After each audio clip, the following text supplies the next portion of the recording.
The following is a production of DallasCowboys.com and the Dallas Cowboys Football Club. How about them Cowboys? Yeah! Go Cowboys! This is Media Mash, a roundtable of Cowboys insiders dropping wisdom and offering sizzling takes on the current state of your Dallas Cowboys. Now, your host, Newy Scruggs. Here we are. It is Wednesday, everybody. Welcome to the Media Mash. Let's ride. That's right. It's your favorite show. Is this your favorite group right here? Yes, it is. It is. It is my favorite group right here. And John Machota, The Athletic, Nick Eatman, DallasCowboys.com, and Clarence Hill, the Fort Worth Star Telegram. Were you guys there when Jerry tried to call Clarence out after the win? Were you guys there? Yeah. First one. I mean, first thing. Where's Clarence? I know. I'm like, why me? Jerry! Keep my name out your mouth. Because he knows you can handle it. That's why. Sound like Miss So Price. Miss Price. Trying to do a little Will Smith, Miss Price. Jerry! Oh, my Lord. I let me never take my headset turn off. the volume on I do this show once a day, every day of the week. I never really turn it down, but when Clarence is on, I'm like, hold on, where's the? Yeah. I'm hyped up on a little energy drink right now. I need a He's little all energy hyped drink. up on Mountain Dew. So Probably not a sponsor. the Awesome. Okay. it's not. Okay. I have a sponsored drink here. Moving over there. So, Clarence. yeah, there you go, Clarence. Thank you very much. Thank you very much. So after the game, the 20-17 win, in which the Cowboys were underdogs, Jerry meets with the media, and he's like, okay, all right, everybody, I want to know what your predictions were. And then he said, where's Clarence? So he started there first. I'm glad I wasn't there because I would have had to raise my hand because I was one of those that said, no, they're not going to win this game. In fact, I thought they were going to get beat 27-10. And the Cowboys end up pulling it out. So here it is, Mike McCarthy. Very interesting. Mike McCarthy 0-3 in season openers, 3-0 in winning his second game. The Cowboys win 20-17 on a last-second kick by Brett Maher. Tony Romo, Jim Nantz on the call. Remember back in Los Angeles last year, game 2, they win 56-yard field goal. Greg Zuerlein kicks it on CBS with Tony Romo and Jim Nantz. So very interesting on what they did. Week 2, Atlanta. Walk-off field goal with Greg Zuerlein. Poor Dave. But Tony Romo wasn't on the call. Yeah, but No, Dan he was Quinn not. was there. Yeah. Okay. So, yeah. Okay, so here they go. It's Monday Night Football coming up here. And I'll ask you the question here in the Media Mash that I was talking about on the Players Lounge. What do you think this roster looks like on Monday night? You guys from the press conference today, Mike McCarthy was asked about Michael Gallup. Your guy, Dennis Houston, got cut. And Dalton Schultz, we don't know there. So what do we think we're going to see in terms of some rosters and some names come Monday? I mean, if Dennis Houston's your guy, let's talk about it. No. He's Patrick Walker's No, guy. that's I just, Walker. let's. Oh, yeah. He's Patrick. No, he was no fighting. C. I've been in a bad mood. I wonder if that's why. Is he back on the practice squad? It's 3 o'clock. I don't know. We should have the answers, not ask the questions, I guess. He'll either be on the practice squad in Washington. So. Yeah. That's not Jalen Smith, okay? They're not going to sign him just for get some intel on the Cowboys. That is not, the Giants. They know better. Are you getting any intel that way? Anyway, let's start with this before I answer that question about the roster. Is as bad as that season opener was in terms of one of the worst season opening performances we've seen in a long time, how unlikely was that victory last week with so much negativity around here with your backup quarterback? I know maybe there are a few people that picked the Cowboys to win. I don't know what they were basing it on, but it was hard to see them winning that game with so much, the offense and the backup quarterback and all the other stuff, and so Not playing well at home against good teams and forever. all of that. So give Mike McCarthy credit. Give them credit. They pushed the right buttons, did the right thing. I love the 4th and 2. Can you imagine if they'd have failed in that 4th and 2? You'd be on the show saying that you hated the 4th and 2. Right. No, but if they you remember those fans that trashed the officials last year? They would have been throwing stuff on the field if they'd have failed in that 4th and 2. But it worked. And so give them credit. And Cooper Rush and all that. So I want to give them credit for an improbable, unlikely win, one of the most improbable, unlikely wins in Week 2 in Cowboys history. Based on all the stuff that was swirling around here, going forward with this roster for this Week 3, I definitely think Michael Gallup's going to play. I don't think he's going to be on the pitch count. He's going to play. You think he is going to be on the pitch count? Yes, right. Yeah, I agree. Most definitely is going to be on the pitch count. Yeah. But he's going to play and be active in this game. Is he a starter or a reliever or a middle reliever? I mean, what kind of pitch count are we talking here? We're talking, 20, 30 snaps. Like middle relief? He can start. Nah, probably just like third downs or like if you're in second and long. Yeah, when you know it's a passing situation. And you need somebody to stretch the defense. One thing they haven't had is a guy that, I wouldn't want to run him a lot of those others, but let him run down the field. Let him try to catch some go balls. They need that. And I think Jason Peters might be active this game, to fill that roster spot. So, I'm glad you brought that up. Where would you put him at then? He's your swing tackle then? Because you know what I found interesting today with Mike McCarthy is him talking about, he said Matt Farniak, he was talking about how he had a tough matchup last week, and he said he's going to have a tough matchup again this week. So if he's saying that, then that means that he thinks he's going to be their starting left guard again if he's going to have another tough matchup this week. So where would Jason Peters fit in there? Because he also told us that he's a left side player right now. So he's not going to play over Tyler Smith. Why would they do anything with Tyler Smith? He's played well up to this point. Well, Peters could be your left guard. It's going to be the Giants, they have a pretty good defensive line. Yeah. And so. Well, Leonard Williams is out with that knee injury. That's a big loss for them. I know Kayvon Thibodeau might be coming back. That's a huge loss, though. Leonard Williams, if he doesn't play, he's been a Cowboy killer. Yeah. But they might get that Kayvon Thibodeau, who obviously the Cowboys thought a lot of in their draft. So, stud. Yeah. So I wish I knew what was going on with Peters, because I think he can play left guard. I think that's now back on the table. I think that, but again, Farniak has played pretty well. I think there's some shaky moments in that game but what I wonder is he going to be better at left guard because he's been a left tackle his whole career, or do they just move Tyler Smith back, or and how good was he, because he had not won the job. Tyler Smith had not won the left guard job over Connor McGovern.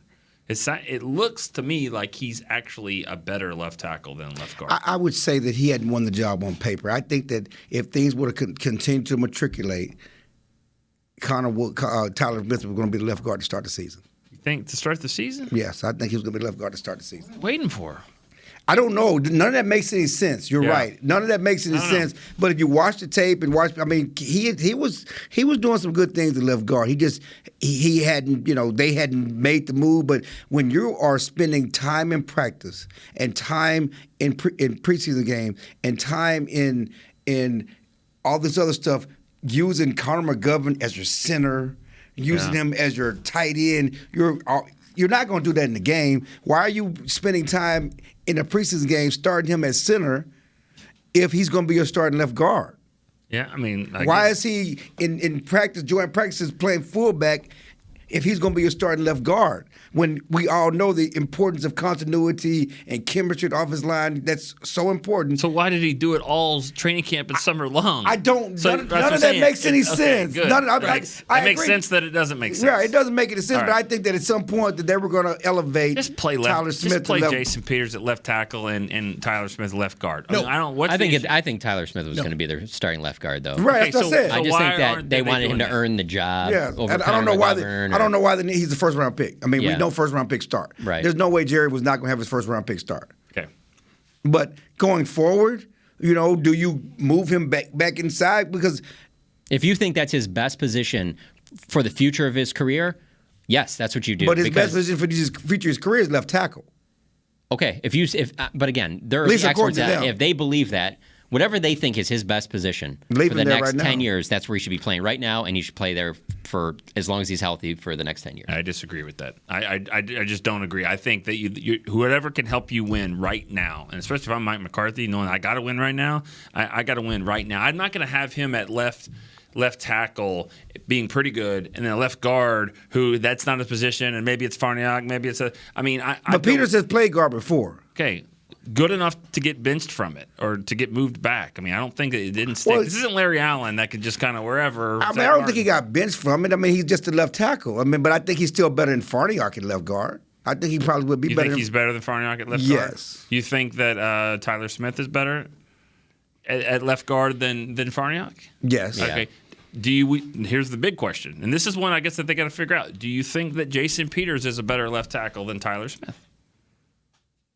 I don't know what a 40-year-old Jason Peters looks like at left tackle. Let's find out. That was my next thing. Is Sorry, I'm over here. I feel like you're looking at me like you're not the host. I was over asking questions. No, I'm intently listening because it's always about the next piggyback. Yeah. Because my piggyback off what you're saying about Jason Peters is what's left in the tank.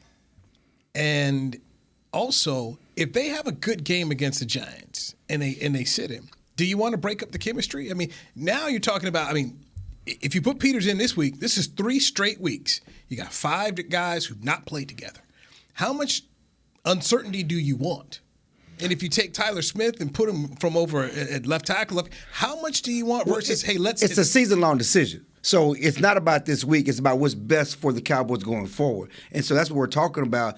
It's best for the Cowboys offensive line going forward to sacrifice the 1-week chemistry to get the best 5 out there for the bulk of the season. So what's the best 5 out there for the bulk of the season? What does that look like? Is that Tyler at left tackle, left guard, Jason Peters at left tackle, left guard, or Farnick in there? That's what the decision is. I will sacrifice 1 week of chemistry to get the lineup you want for the bulk of the season.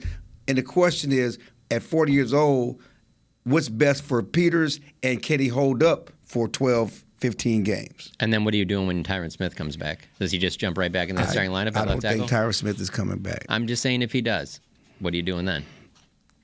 Does he just get his job right back? You roll with the hot hand, baby.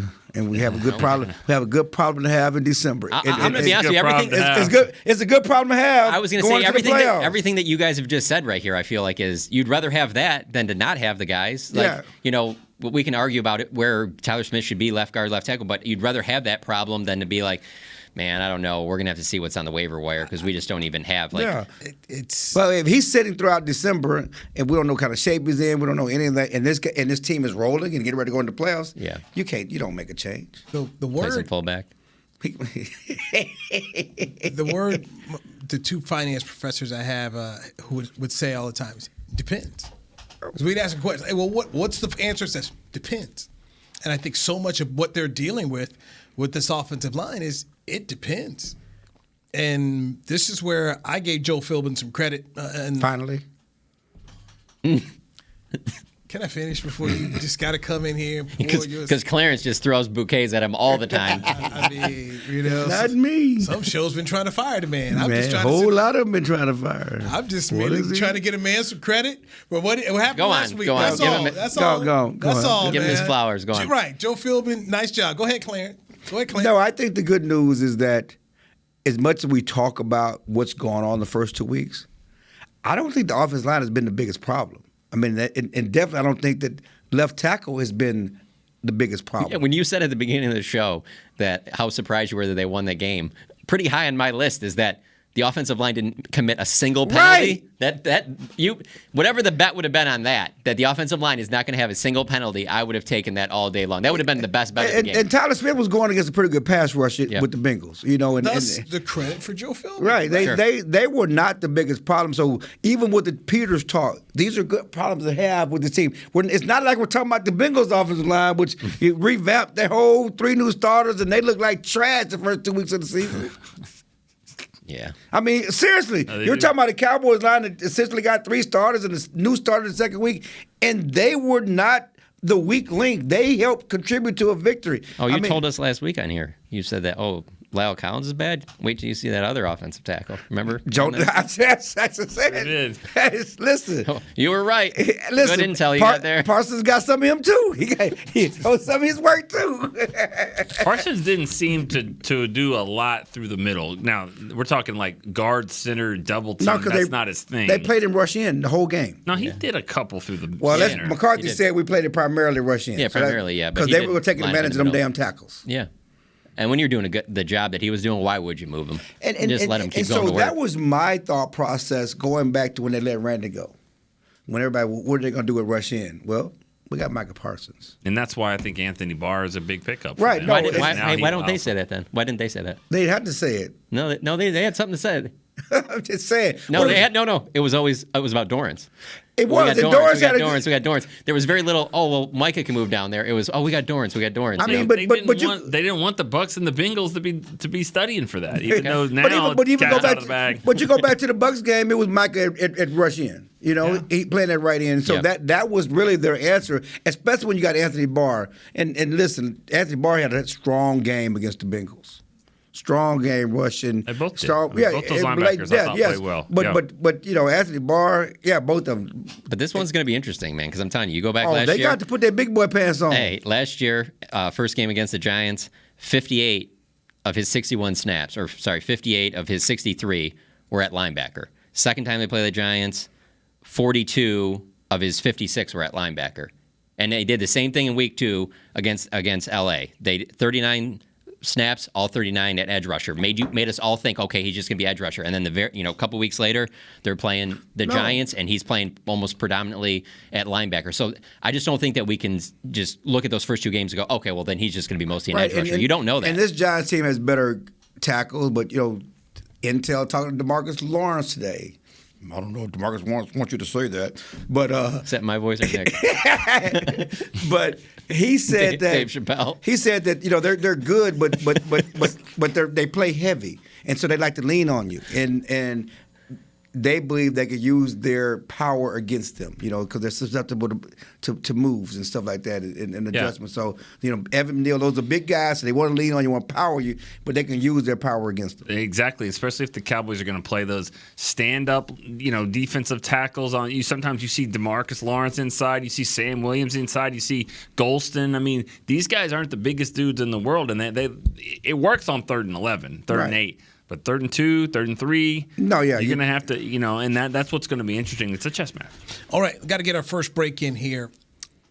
Week 2 for Cooper Rush as the starter coming up as the Cowboys head up to the Meadowlands to face the Giants. Now that there is tape on Cooper Rush from this past game against the Bengals, do you expect things to change as they face Wink Martindale, who's a really good defensive coordinator? Let's dive into that next with John Machota of The Athletic. He is Nick Eatman of DallasCowboys.com. Clarence Hill, Footwear Star Telegram, and Newey Scruggs. This is the Media Mash on DallasCowboys.com radio. Todd thought it would be secure to jog in the cheetah savanna. Todd believed the big cat repellent he bought online was reliable. And now, Todd is trying to be faster than this cheetah that can run 80 miles per hour. But the good news is, Todd has AT&T 5G that is fast, reliable, and secure. And he learned the best thing to do is stop running and toss her the backpack with the beef stew. AT&T 5G. Fast, reliable, secure. It's not complicated.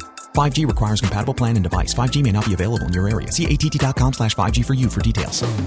What do you call a group of grown men and women with their faces painted silver and blue who get together every week to share a 3-hour-long ritual of jumping, singing, and toasting Miller Lite and 10-gallon hats while yelling, "How about them Cowboys?"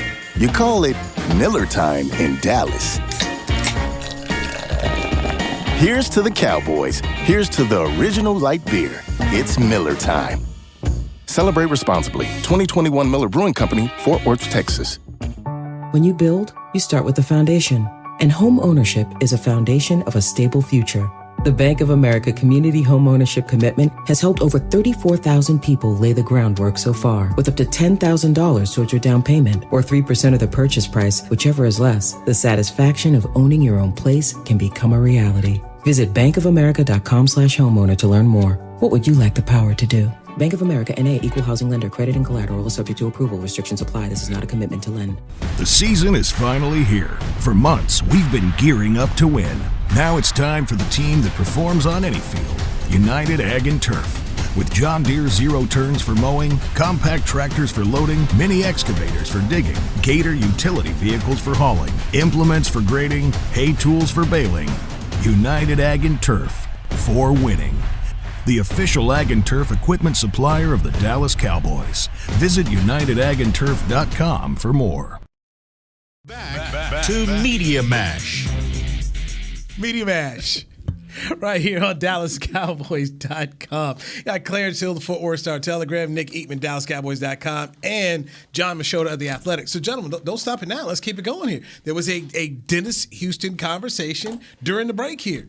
You just weren't a fan. You were not buying into what you were hearing about Dennis Dennis Houston. And it comes across. I love the kid. I love his story. I love undrafted free agents. He just made no plays in training camp. There was nothing There was no suddenness, no wow factor in camp, and it was always mind-boggling to me that he was getting so much run because he knew where to go.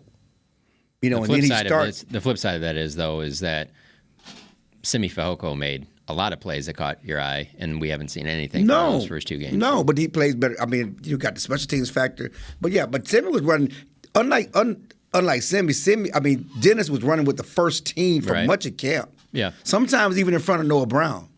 It was Dennis Houston out there with CeeDee Lamb, and he was in front of Jalen Tolbert. I mean, at some point it was Dennis, Tolbert, or especially early in the camp, and CeeDee Lamb as your top 3 receivers. Maybe that was being used as motivation to some other guys. Exactly. They were, if there's 4 people in here and someone says, well, this person smells good, they're really saying the other 3 don't smell good. That's what they're saying. So this guy knows where he needs to be. Good job. Dennis Houston knows where he needs to be. Dak is really saying that there's somebody out there that doesn't.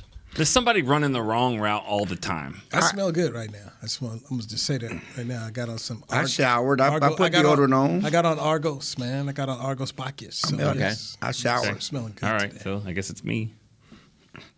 I shower on Mondays. Again, I'm just saying that. Right, I was just good. saying that, and that was part of the question, even with the offense coming into the season, is that outside of CD and even Noah said it today. I give him credit. It's hard to trust Noah because he's had great camps before. He acknowledged that. I've had great camps before. I didn't carry it into the season. Last year we saw them continue to throw the ball to Noah Brown on 3rd down and him not come up with the pass for whatever reason. Mm-hmm. So there was a reason to question even Noah Brown, how great a camp he had, what he was going to do once the regular season came by. He even acknowledged that. I've had great camps before. That didn't mean nothing. Here's another thing about that position flex can keep you on a team. This guy can play this and this, so let's keep him. He's versatile. But it also can really hurt your career if they can't figure out what they want to do with you. And I think it's hurt Noah Brown because if you look at him now and look at him 2 years ago, he looks like a receiver. I had to figure out who's got an armband, who's got like a blue sleeve on between him and CD because they look so similar. I'm saying is before it was like this guy could be a tight end, and then he was kind of beefed up. I've seen him doing tight end stuff. We talked about that today. And he wasn't. He was never a tight end. And but he was the most physical receiver, and when he had issues. And let him block, but don't let him go in there. There was a couple games, Philly particular, where he was trying to block and getting they had no one else. And I know. So my point is that the position flex stuff, I've seen it happen with Kyle Wilbur. You're an end. You're a rusher. Tyrone Crawford, same thing. Give the guy a position. Let his body be what that position is supposed to be, and quit trying to flex people around. Don't you think part of the problem though is who they had though? Right, it was who they had. Cedric Wilson and CD. No, I know, but what I'm saying is that look at him now. There's only 5 players. There's 10 players in the league right now that have three catches of 20 yards or more. I mean, he's they one need of them, him right? now. I know, but I'm just saying he was not built that way. He was like, you could be a tight end, this glorified tight end. Beef up. Here's a burger, and that's not his game. Right. Well, I think that I hear what you're saying, but I think the fact that they like the player because of his versatility. Because number one, he was the 5th receiver at best. Yeah. For much of those years, you got Cooper, and you got CD, and you got. McGallop and you drafted Fehoko and so you have these guys and we need to find a way this guy can do these other things so he's going to be active on game day because he's so good on special teams which they can't do what you don't want them to do and so he has all these jobs so let's find what else he can do so it was a feather in his cap to a certain extent. You're saying it's setting back but if you only play him at receiver he might not even have a roster spot. If he's just a receiver. Well, I mean, and maybe so. But all I'm saying is that we never saw. We never. I mean, I think now his body looks like a wide receiver. He looks like when they've got a position and he's thriving for it. You're right. That might have helped him stay on the team. Maybe it did. But I thought he was always going to be a physical receiver. And if there's anybody out there really likes Dennis Houston a lot, he wasn't claimed by anybody else, so he'll probably be back on the Cowboys practice squad. Yeah. Cooper Rush. It was a serviceable game. It wasn't what he did in Minnesota, but at the same time, he had a lot more to work with in terms of weapons in Minnesota. So sometimes you got to ask, is the carpenter is his tool? So going to the Giants game, Do you expect things to be different at all? Because it's got Wink Martindale, he likes to bring pressure, and now there's tape on him for this year and with this offense. I personally don't. I mean, I think MetLife will probably be about as loud as it probably has been in a while, just because they're 2-0 and there's some excitement there. It's a Monday night game. But from what he was able to do in Minnesota, I think in that scenario, Sunday Night Football, that building's one of the loudest in the NFL, and he managed that fine. So I don't think he's going to have major issues there and be thrown off. The one that concerns me, I would say, is that while the offensive line didn't commit any penalties, right now they go on the road. Are you going to get some of them false starts and some of those pre-snap things? And my thing is that things were perfect against the Bengals on both sides of the ball to start the game. The script, the play calls, everything went their way. You cannot think that everything's going to go their way for them, and all the plays you call, everything you draw up works to perfection. But the 4th and 2, everything, the first 2 drives, what, I was 7 and 9? I wouldn't say it was perfect, because if it was perfect, you know what would have happened? This team that led the league in takeaways last year would have got a couple takeaways and given them some short fields. I'm just talking about the first 2 drives. I'm talking about right, but I'm just saying, like, there's a lot of people that think that the offense just completely stalled. If you work in a couple of short fields there off some takeaways that this team has done so well on, all of a sudden your offense looks a lot better than what it did. But early on, I'm just saying from the offensive standpoint, yes, and you can't predict takeaways. I mean, that's what they did last year was also an outlier. I mean, we can't believe they're going to get 34 takeaways. But I believe that they can get more than one in their first 2 games. They certainly do. Yeah, but with the pressure they put on, I expect them to get all of that. But the defense still played well. Right. Defense played very well. And I'm just saying that I don't know if the conditions, everything's going to be as pristine. And yes, the offense stalled from the second drive all the way to that last drive of the fourth quarter. And the one that they had a good drive going when Schultz fumbled. Okay, save for the Schultz. They had 3 punts and a fumble. Right. That's part of the offensive futility, whatever you want to call it. Yeah. What's that going to look like in New York? And what's, because if that's going to be the bulk of the game, one decent drive and a fumble, maybe they got a field goal out of it or not. What's that going to look like? And we need to see. But things went perfectly for them to me early on. Everything fell right outside of extra turnovers, but things went perfectly for them. It won't be as clean and pristine in New York. It will be a raucous house.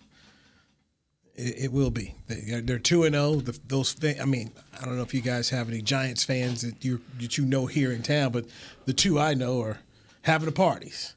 I mean, they're all excited. So I expect this thing to be hopping there. Nick, what are you expecting for Cooper Rush going up against Wink Martin? I think for sure he needs to do what they did before, is strike first. Like he's got to get an early lead. I think that helped, and that helped the defense kind of play off of that. For how tough it's going to be for them, I think it's going to be tougher for Daniel Jones in that offense. I mean, I just think that they've had some issues too, and they play these games that are kind of muck it up a little bit. So I think whoever can kind of strike first and have to play less balanced, a little bit more one-dimensional, because I think that it'll be a low-scoring game, because I think that they'll find out they have to run the ball. They're not just going to let Parsons and them just tee off. They're going to try Barkley and screens and stuff like that. Yeah, real quick, key to that fast start, I think CeeDee Lamb, getting him the ball early, kind of getting his confidence going, things like that. I think that was smart. They did it against Cincinnati in that first drive. I think that's a big part of this offense having success. Oh yeah, you got to get them going. But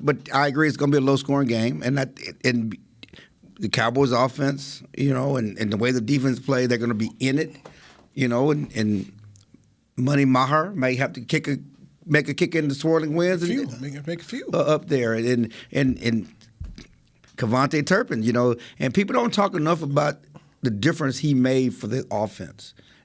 End of the first half, the 20-yard return. He don't get 20-yard return. That may not be a field goal at the end of the first half.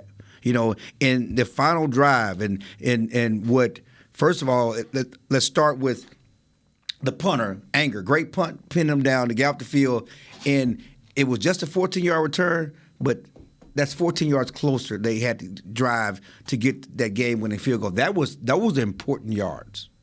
Yeah, Sure. Let's hit our second break.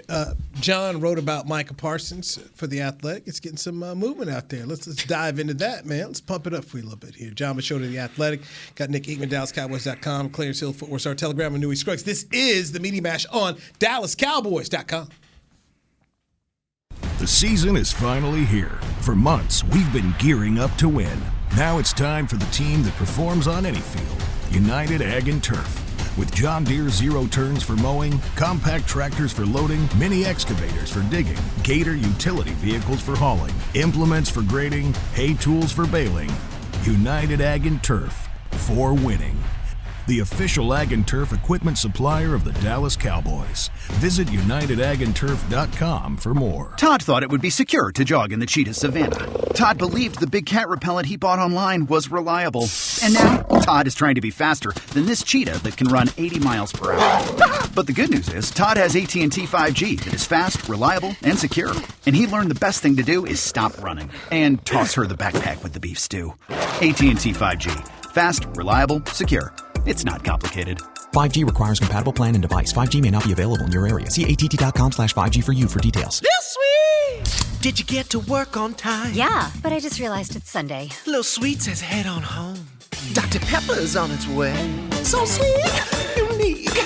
Baby, there's nothing better. I bet you've probably done something that deserves a Dr. Pepper. Did you invest your nest egg in an NFT? Yeah, and I don't even know what that is. It's a non-fungible token.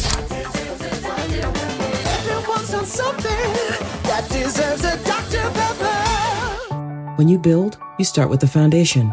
And home ownership is a foundation of a stable future. The Bank of America Community Homeownership Commitment has helped over 34,000 people lay the groundwork so far, with up to $10,000 towards your down payment or 3% of the purchase price, whichever is less. The satisfaction of owning your own place can become a reality. Visit bankofamerica.com/homeowner to learn more. What would you like the power to do? Bank of America N.A. Equal Housing Lender. Credit and collateral is subject to approval. Restrictions apply. This is not a commitment to lend. Back to Media Mash. Media Mash. It is Nick Eatman, DallasCowboys.com. John Machota, The Athletic. You got Clarence Hill of the Fort Worth Star Telegram. Okay, John, you wrote about Micah Parsons here, and the reason it was such great timing is because they're going to a place where some dude once sacked a lot of quarterbacks who's, basically the gold standard when you want to talk about pressure players and getting to the quarterback, Lawrence Taylor, number 56, formerly of the New York Giants. Yeah, the only reason I even tied him in is because I was going to write about Micah regardless. It's so easy to write about him right now.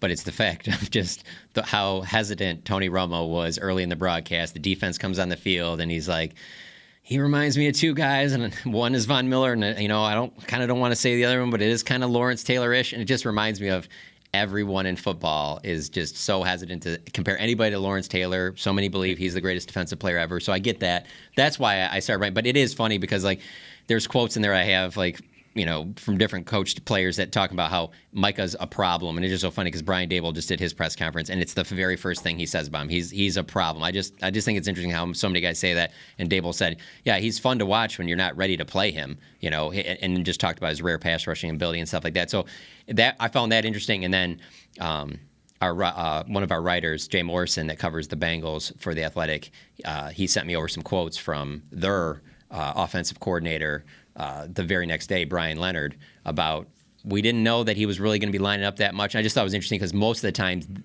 the opposing teams' coaches aren't going to admit that the day after a player basically wrecks their game. Yeah. Yeah. Can y'all do me a favor? Because it's really fun to do. It was fun last year, and it's going to be fun again. If you talk to anybody in the New York media over there in Meadowlands, just mention that he's the next Lawrence Taylor, and just see what kind of fist fight comes. I mean, these guys look like the mascot of Notre Dame. They want to just fight you on all of this. I love it. It's great. I'll tell you the best one is on it, and that's Belichick. Yeah, for sure. You don't when you bring it up. Belichick will shut you down. I can't remember. Somebody brought it up. They mentioned Lawrence. Hold on. Yeah. It just and obviously so protective of it. Yeah. Oh, I even tried to call LaDainian Tomlinson LT, and I thought that was going to be a fight one time with a writer from New York. Like, there's only one LT. I'm like, well, I don't think so. I think he goes by LT also. He does go by LT. Yeah. But let's forget He's Lawrence. Hall of Famer. You can call. I mean, you cannot not compare him to Lawrence Taylor. But one thing that, me and Mac talked about, Mac Engel, the Star Telegram podcast that we do every Tuesday, 4 Star Telegram. StarTelegram.com. I mean, is he? First of all, I think he's the best player on the Cowboys right now. I think no one disputes that. You sure? But how about on his way to being the best defensive player in Cowboys history? You talk about Lawrence Taylor, and that's fine, and that's NFL history. Well, yeah, you'd have to be able to do that. If you're gonna compare anybody to Lawrence Taylor, then yeah, that obviously, because he's probably the best defensive player to ever play the game. Right. So, I mean, he's already better than Charles Haley. I mean, Jerry wouldn't talk about it, and DeMarcus Ware's pass rushers. Randy White, Bob Lilly. We're talking about some Hall of Fame. You got the anointing oil. Yeah. Well, I don't think you already were doing that with Lawrence Taylor. What's the difference? Just closer to home. There's a difference by saying that they can be. They're showing. Yes. When you say already better than Charles Haley, I wouldn't say that. You got to put it out for multiple seasons. And, right. No. And to be honest with you, you got to win big in the postseason before you start giving. Yeah. Need a jacket. All of the greats. I said potentially on track. Obviously not there. That's yes. fair. Potentially that's fair, on track. But what he's doing right now, I don't know. And I've been covering the Cowboys for a long time. We all know that.